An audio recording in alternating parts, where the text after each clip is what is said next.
मैं bachelor of Ayurvedic medicine surgery का student हूँ। मैं एलोपैथी भी पढ़ता हूँ। तो जब आप आज बात कर रहे थे तो मेरे माइंड में सारी वही ड्रग्स आ रही थी, anti depressant, anti sedatives, anti hypnotics, जो आजकल डॉक्टर्स देते हैं। सबसे पहले सर आपने जो एक बात बोली ना कि रूट, वो मेन चीज़ वही है। मैंने काफ़ी पेशेंट भी मेरे क्लिनिक पर आते हैं, मेरे फादर भी डॉक्टर हैं डिप्रेसेंट के। तो हम लोग क्या करते हैं, उन्हें एंटी सेडेटिव जो ड्रग है हमने उन्हें दे दी, जिससे कि माइंड रिलैक्स हो गया। अब क्या है, बंदा सो गया। तो उस बंदे को ये सोचना चाहिए कि जो मैंने मेडिसिन ली है आखिर वो कर क्या रही है। वो ये कर रही है ना कि वो मुझे सुला रही है। तो क्यों सुला रही है, डॉक्टर क्यों कर रहा है ऐसा? वो इसलिए कर रहा है ताकि आप जो है सोचे ना, माइंड आपका ज़्यादा ना सोचे। ओवर थिंकिंग, जब आप ओवर थिंकिंग में पहुंचते हैं ना तो ये सारी चीज़ें आपके साथ होती हैं, तो सब कुछ स्ट्रेस्ड आउट हो जाता है। Stressed out. देखो क्या होता है, जब हम बहुत ज़्यादा सोच रहे होते हैं, सोचते रहते हैं, तो अगर आप ध्यान से ऑब्जर्व करोगे ना अपनी बॉडी को, बॉडी कॉन्ट्रैक्ट होने लग जाती है। जब भी आप बहुत ज्यादा सोचते हो तो सब कुछ कॉन्ट्रैक्ट होने लग जाता है। ऐसा होता है, नहीं होता है? ये जो मेडिकेशन है क्या करती है, जो चीज एक तरीके से सिकुड़ गई है, कॉन्ट्रैक्ट हो गई है, उसको थोड़ी देर के लिए रिलैक्स कर देती है।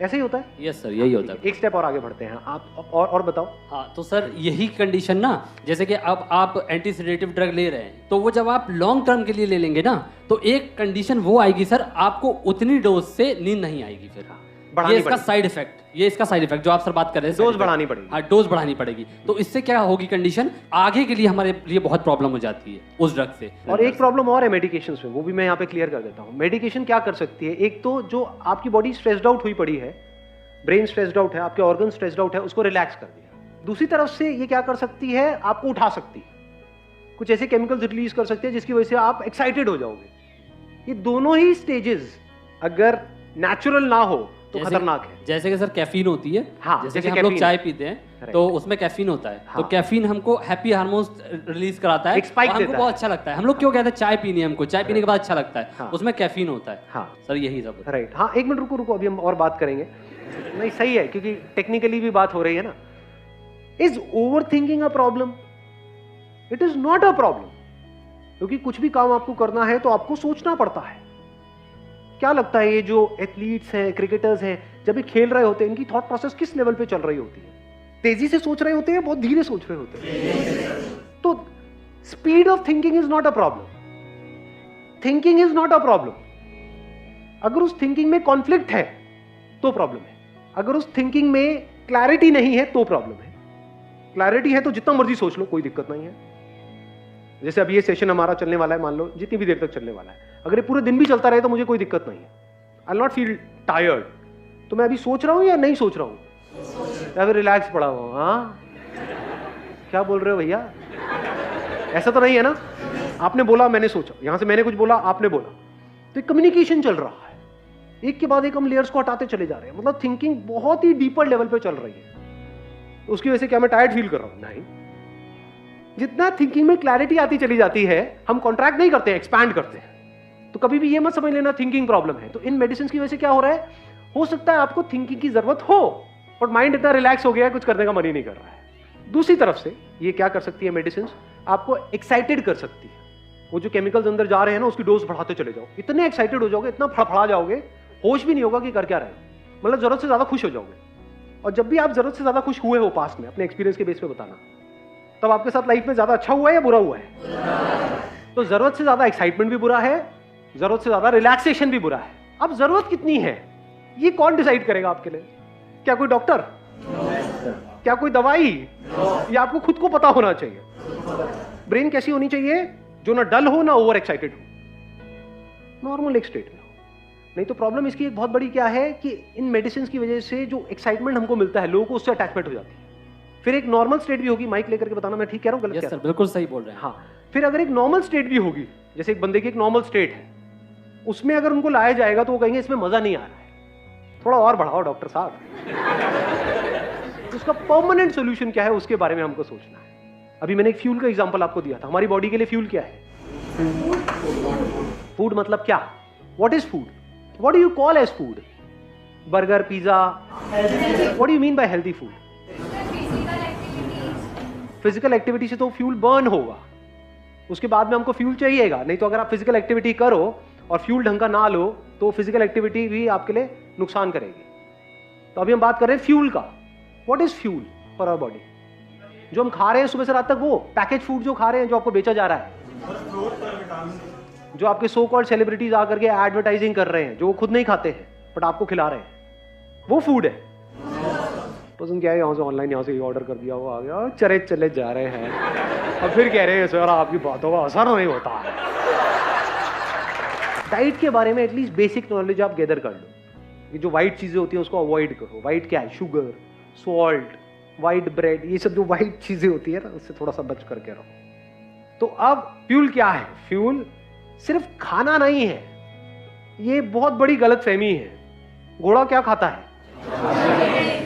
चने. तो अगर हम खिला दे तो खाता है. चने कहां से खाएगा वो?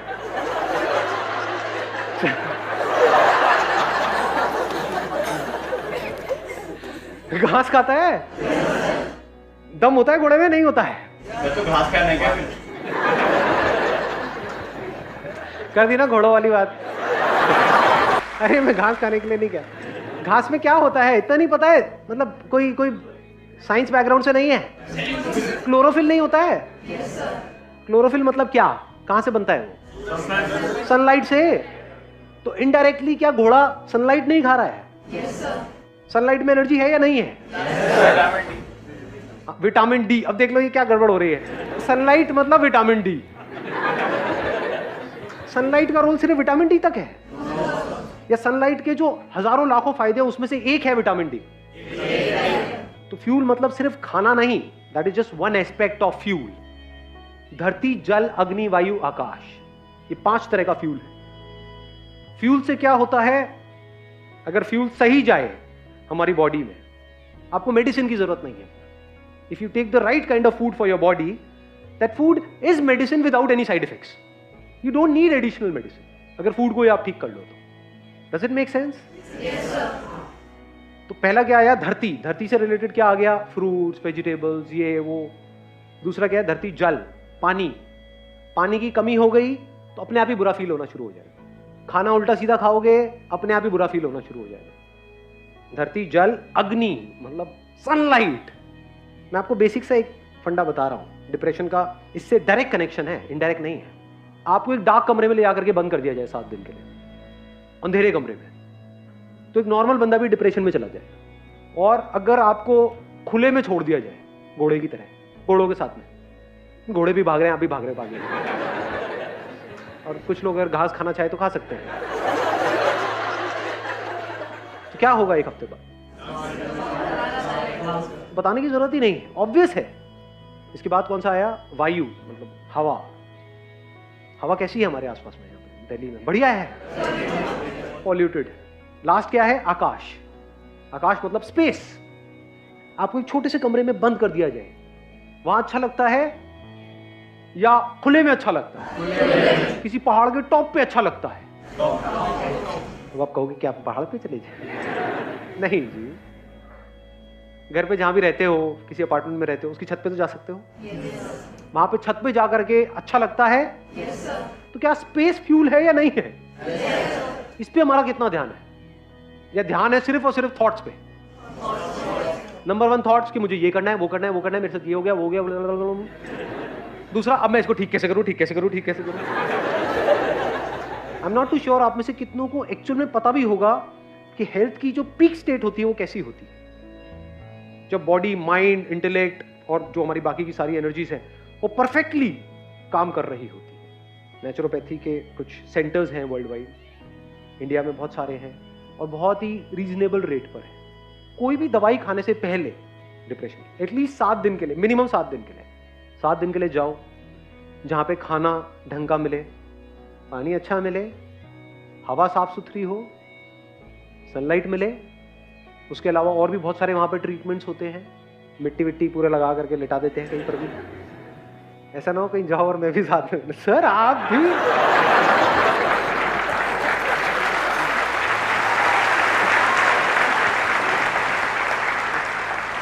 पूरी इतनी लाइफ आपकी आगे पड़ी हुई है, उसके लिए क्या है 10 दिन निकालना बनता है नहीं बनता है? गाड़ी की भी हम सर्विस कराते हैं ना.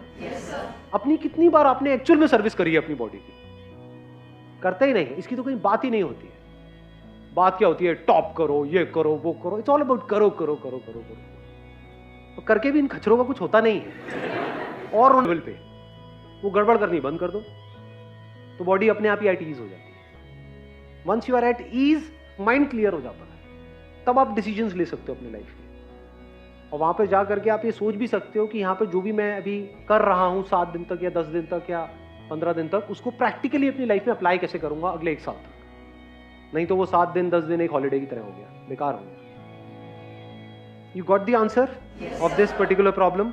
क्योंकि हो सकता है अभी आप में से कोई इसको फेस नहीं कर रहा है, लेकिन जिस तरह का हमारा लाइफस्टाइल है, जिस तरह का स्ट्रेस है, जिस तरह से कॉम्पिटिटिव एनवायरनमेंट है, आने वाले टाइम में आप सब इस सिचुएशन को फेस करने वाले हो। तो इस प्रॉब्लम को फेस करने के लिए, यानी साइकोलॉजिकल लेवल पे जो गड़बड़ है उसको फेस करने के लिए बॉडी आपका साथ दे तो बेटर है।